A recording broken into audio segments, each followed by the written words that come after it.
আমি নির্বাচন করব, এটা স্পষ্টভাবেই বলা যায়, কিন্তু কোথায় করবো, কোন দল থেকে করবো সেটা পরবর্তী ডিসকাশন।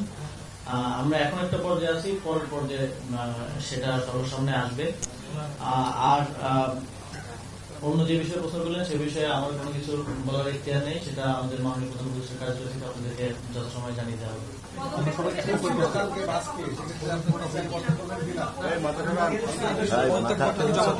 এই বিষয়ে আমার কোনো কিছু বলার অনুমতি নেই, এটা মাননীয় প্রধান উপদেষ্টার দপ্তর থেকে আপনাদেরকে জানিয়ে দেওয়া হবে। মাননীয় প্রধান উপদেষ্টার প্রেস উইং থেকে আপনাদেরকে জানিয়ে দেওয়া হবে। আপনি কি পদত্যাগ পত্র জমা দিয়েছেন কিনা? পদত্যাগ পত্র কি জমা দিয়েছেন?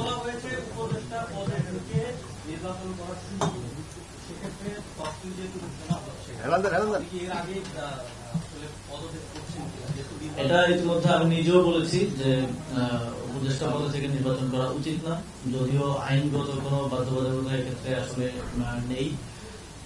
এবং আমি যেটা নিজে বলেছি সেটা আমি নিজেও প্র্যাকটিস অবশ্যই করব। তবে এই বিষয়ে ফার্দার কোনো ইনফরমেশন দেওয়ার সুযোগ আমার নেই, এটা আমাদের মাননীয় প্রধান উপদেষ্টা দপ্তর থেকে আপনাদেরকে জানিয়ে দেওয়া হবে, আর সেটার জন্য একটু অপেক্ষা করতে হবে।